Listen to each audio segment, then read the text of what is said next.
Os 5 pontos mal-entendidos do calvinismo, escrito pelo Scott Hubbard. Uma parceria da Desiring God com o canal O Teu Reino Vem. Inscreva-se para mais vídeos.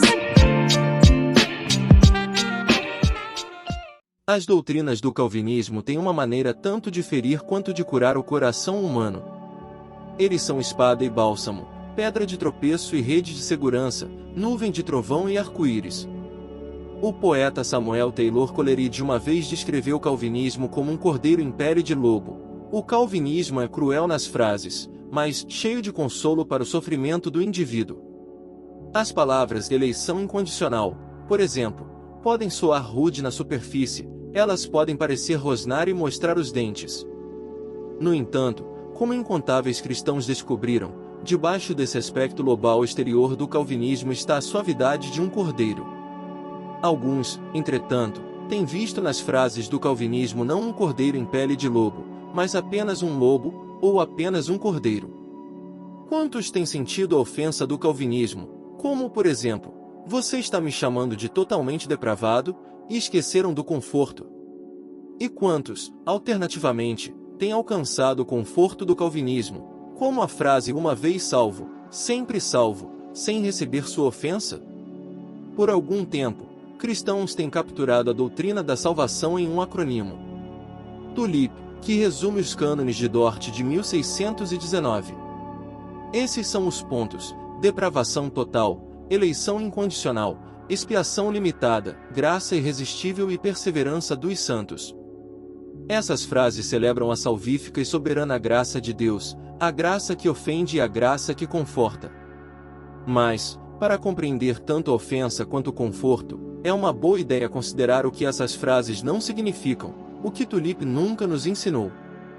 O primeiro ponto mal entendido é a depravação absoluta. Infelizmente, algumas pessoas expõem o calvinismo começando e terminando com a frase depravação total. O que algumas pessoas ouvem nessas duas palavras? Algumas pessoas ouvem assim: como pecadores, estamos tão caídos como nós poderíamos estar. Nada que nós fazemos pode ser chamado de bom ou gentil ou nobre em qualquer sentido. Os impulsos mais perversos pisam e se esforçam como cavalos por dentro, contidos pelas rédeas mais finas. Nós somos absolutamente depravados. Não é de admirar que alguns ouçam a depravação total, imaginem sua doce, mas incrédula tia Suzy e joguem a TULIP de lado. Mas a depravação total nunca teve a intenção de ensinar a depravação absoluta. Em vez de afirmar que nós somos tão falhos como poderíamos ser, a doutrina simplesmente afirma que cada parte de nós é falha. Como os cânones de Dort colocaram, quando nossos primeiros pais caíram, eles trouxeram sobre si cegueira, terrível escuridão, futilidade e distorção do julgamento em suas mentes, perversidade, provocação e escuridão em seus corações e vontade, e, finalmente, impureza em todas as suas emoções. Paulo oferece um testemunho semelhante em Efésios 2:3. Entre eles também nós todos andamos no passado, segundo as inclinações da nossa carne, fazendo a vontade da carne e dos pensamentos, e éramos por natureza filhos da ira, como também os demais. Por natureza, nós cumprimos, por nossa vontade, os desejos caídos de nosso corpo e mente. Em outras palavras, quando o pecado entrou na porta da natureza humana, ele fez lar em todos os quartos. Como resultado, nós nascemos mortos para as coisas de Deus, Efésios 2:1, espiritualmente desamparados e incapacitados de voltar a Ele por conta própria. As Escrituras usam uma linguagem dura para descrever a pecaminosidade humana, versículos como todo o desígnio do coração delas era continuamente mau. Gênesis 6:5, enganoso é o coração, mais do que todas as coisas, e desesperadamente corrupto. Jeremias 17:9. Ainda assim, a imagem de Deus permanece em humanos caídos. Incrédulos são capazes de mostrar bondade em comum, como dizem Atos 28:2. Poetas pagãos podem escrever a verdade, Atos 17:28. Mesmo que esses atos fiquem aquém de agradar a Deus, já que tudo que não provém de fé é pecado, Romanos 14:23, eles, no entanto, refletem o poder da graça comum de Deus para impedir que os totalmente depravados se tornem absolutamente depravados. Compreendeu direitinho até aqui? Só não se esquece de dar o like no vídeo e se inscrever no canal. Ah, lembrando pessoal, se quiserem ver direitinho as referências bíblicas, só ir no link da bio para o artigo no Medium. Segundo ponto. Salvação incondicional. O calvinismo oferece profundamente uma segurança inabalável para pessoas frágeis, mas não o tipo de segurança que nós às vezes imaginamos. Muitos de nós, por exemplo, assumimos que para nossa salvação descansar seguramente, ela precisa ser incondicional. Se nós devemos fazer coisa A, B ou C para finalmente sermos salvos, então pode parecer que nossa pequena casa de fé repousa em uma terra de violentos terremotos. Nós, então, podemos ouvir a palavra incondicional na tulipe e, portanto, respirar fundo. A salvação não requer nada de mim, podemos pensar. A letra U de tulipe, entretanto, não significa uma salvação incondicional, mas uma eleição incondicional, a doutrina que Paulo anuncia em Romanos 9:11-12, bem como em outros lugares. Referindo-se a Esaú e Jacó, ele escreve: E os gêmeos ainda não eram nascidos, nem tinham feito bem ou mal, para que o propósito de Deus, quanto à eleição, prevalecesse, não por obras, mas por aquele que chama, quando foi dito a Rebeca: o mais velho será servo do mais moço. Note a distinta falta de condições de Deus ao escolher chamar Jacó em vez de Esaú. Jacó não era mais merecedor e Esaú menos merecedor, pois a eleição de Deus ocorreu antes dos irmãos tivessem feito qualquer coisa boa ou má. Nas palavras de Dort, Deus viu ambos os homens deitados na mesma miséria. Sua escolha, assim, foi incondicional. Mas, fora da eleição, a salvação realmente inclui condições. A justificação requer fé. A santificação requer esforço. O perdão requer perdão. E o céu requer santidade. E ainda assim, debaixo da gloriosa promessa da nova aliança, nós ainda podemos respirar fundo, nossa casa de fé pode descansar segura. Porque, quando Deus elege alguém, Ele não apenas o chama, mas o mantém por todo o caminho até o fim, Romanos 8:30. Como Dort coloca, Deus escolheu-nos desde a eternidade, tanto para a graça como para a glória, tanto para a salvação como para o caminho da salvação. Em outras palavras, a eleição incondicional não nos isenta de todas as futuras condições, ela garante que nós vamos cumprir todas as condições futuras pelo poder do Espírito. Se Deus nos elegeu, confiaremos e continuaremos confiando, nos esforçaremos e continuaremos nos esforçando, perdoaremos e continuaremos perdoando, mesmo através de muitos pecados, lapsos e vales de dúvidas. Terceiro ponto. Hipercalvinismo. A expiação limitada pode ser a frase da tulipe mais propensa a mal-entendidos. E, infelizmente, alguns calvinistas entraram no mal-entendido enfatizando a palavra limitada. Em seu zelo por defender o amor especial de Cristo por seu povo e o poder efetivo de sua redenção, alguns têm falado ou agido de maneiras que sugerem uma pequenez para o que Jesus comprou e uma relutância em divulgá-los de forma aberta. Ensinada corretamente, a expiação limitada diz que, embora a morte de Jesus sejam de valor e mérito infinitos, mais do que suficiente para expiar os pecados do mundo inteiro, como diz Dort, Jesus tinha pessoas particulares em mente quando subiu ao monte do Calvário. Ele morreu por suas ovelhas, João 10:15, seus amigos, João 15:13, sua noiva e igreja, Efésios 5:25, ou para emparelhar o L com o U na tulipe, ele morreu por aqueles a quem o Pai havia eleito incondicionalmente. Desse modo, a expiação limitada enfatiza, não a natureza limitada da morte de Jesus, mas sua finalidade. Por isso que muitos calvinistas preferem os termos redenção particular ou expiação definitiva. Historicamente, alguns calvinistas passaram de uma afirmação verdadeira, Jesus morreu por seus eleitos, para uma conclusão falsa, os cristãos devem oferecer Cristo aos outros somente quando esses outros mostram sinais de eleição.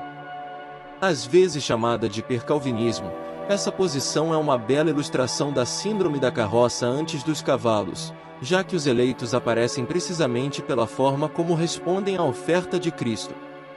Ao longo de Atos, por exemplo, nós não encontramos nenhum apóstolo hesitando ou na ponta dos pés antes de pregar Cristo plena e livremente. Os apóstolos, ao invés disso, publicam o Evangelho sem distinção, somente depois eles decidem quem, entre as multidões, foi designado para a vida eterna, porque esses eleitos creram. Atos 13:48. Longe de alguém, então, tomar a expiação limitada como uma razão para limitar o valor precioso do sangue de Cristo ou a oferta mundial desse sangue a todo e qualquer pecador, por mais não eleito que ele ou ela pareçam no momento. Quarto ponto. Determinismo rígido. Muitos que ouvem falar do calvinismo, com a depravação total do homem e a soberania de Deus, lutam para não ver o mundo que ele apresenta como um espetáculo de marionetes. Essa foi certamente minha maior luta. O calvinismo pode parecer sugerir, sim, pessoas podem parecer desejar, amar e decidir no palco da vida humana, eles podem parecer pessoalmente responsáveis por suas ações. Mas acima espreita o grande marionetista, levantando os braços e pernas por cordas invisíveis. A frase graça irresistível parece colaborar com essa imagem. Nós, meros fantoches, vamos aonde as cordas de Deus nos puxam. Os ministros de Dort, formuladores dos 5 pontos, eram sensíveis a essa luta. Essa graça divina da regeneração eles escreveram, não age sobre os homens como se fossem máquinas ou robôs, e não destrói a vontade e as suas propriedades, ou a coage violentamente sua vontade relutante. Então, o que significa graça irresistível? A doutrina de fato ensina que Deus é o primeiro e decisivo ator no milagre da salvação, e que deve ser assim, dada a incapacidade da vontade caída de buscar ou se submeter a Deus. Romanos 3:11 e 8:7. Como no princípio, Deus e não o homem é quem diz, haja. E, ainda assim, aqueles que foram moldados por Deus não são máquinas, robôs ou fantoches. Pois, na regeneração, Deus infunde novas qualidades na vontade, tornando viva a vontade dos mortos. O maligno, tornado bom. O relutante, feito disposto. O teimoso, transformado em complacente. Quando Deus salva uma pessoa, Ele não a arrasta contra a sua vontade, ao contrário, Ele penetra no mais íntimo do ser para que ela se torne maravilhosa e alegremente disposta a ser salva. A graça irresistível se refere à cura da vontade humana. O I de Tulipe, então, ecoa a profética promessa que Deus escreverá sua lei no coração, Jeremias 31:33, e então, tirarei de vocês o coração de pedra e lhes darei um coração de carne. Ezequiel 36:26. Os marionetistas podem tirar as cordas, Deus ressuscitou os corações. E isso significa que sua decisão de nos salvar garante, em vez de anular, nossa própria decisão de sermos salvos. Como Sinclair Ferguson escreve, a escolha é feita para nós, assim como é feita por nós. Último ponto. Uma vez salvo, sempre salvo. Os teólogos reunidos em Dort estavam profundamente conscientes que alguns supostos calvinistas viveriam de tal forma que o calvinismo pareceria uma morfina para a carne e para o diabo.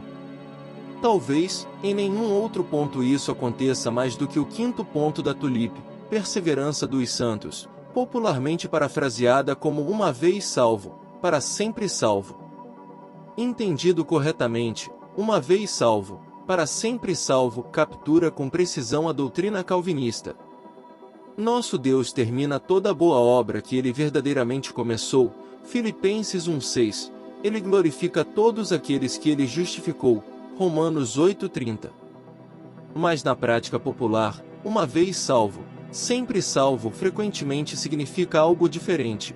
Uma vez que você tenha tomado a decisão por Jesus, você vai ser salvo não importa o que aconteça. Tal doutrina funcionaria de fato como uma morfina da carne, e funcionou. Quantos caminharam sem medo no caminho largo para a destruição por causa do tempo que passaram na estrada estreita? Quantos confortavelmente dobraram os joelhos diante de suas concupiscências porque uma vez dobraram os joelhos diante de Cristo? Quantos encontraram sua segurança numa decisão passada por Jesus e não no amor presente por Jesus? Entretanto, a perseverança dos santos leva a sério essa palavra perseverança. Sim, Deus salva para sempre aqueles a quem Ele salvou uma vez, mas Ele o faz isso nos capacitando a permanecer na fé, estáveis e constantes. Colossenses 1:23. Sim, Jesus mantém suas ovelhas seguras em suas mãos, mas Ele o faz evitando que se tornem bodes ou lobos. João 10:28. O povo perseverante de Deus, então, não é marcado por uma abordagem despretensiosa e à deriva da vida cristã. Eles levam a sério as advertências das Escrituras, conscientes de que aqueles que vivem segundo a carne, morrerão. Romanos 8:13. Eles se esforçam para desfrutar de Deus através de seus meios designados, sabendo que quem não permanece em Jesus murcha e queima. João 15:6. Eles trabalham sua salvação com temor e tremor, confiantes de que sua obra é evidência do Deus que trabalha dentro deles. Filipenses 2:12-13. Considerações finais. Espada e bálsamo da graça. Em seu livro Graça Definida e Defendida, Kevin DeYoung escreve: no fundo, os cânones de Dort tratam da natureza da graça, graça sobrenatural, unilateral, soberana, eficaz, redentora e ressuscitadora, em todos os seus ângulos, com toda a sua ofensa ao orgulho humano e todo o seu conforto para a alma cansada. A graça de Deus não é simples ou unidimensional. Tem ângulos. Surpreende e encanta, ofende e conforta, corta e cura. Pode parecer áspera como pele de lobo no início, mas depois sentimos a lã. Poucas doutrinas são mais humildes do que aquelas capturadas na tulipa.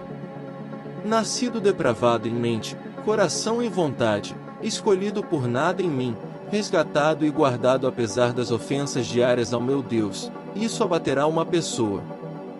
Mas eles também a erguerão para contemplar e ser curado por um Deus digno da aclamação. A salvação pertence ao Senhor. Salmo 3:8. Gostou do podcast? Continue sendo edificado assistindo esses vídeos.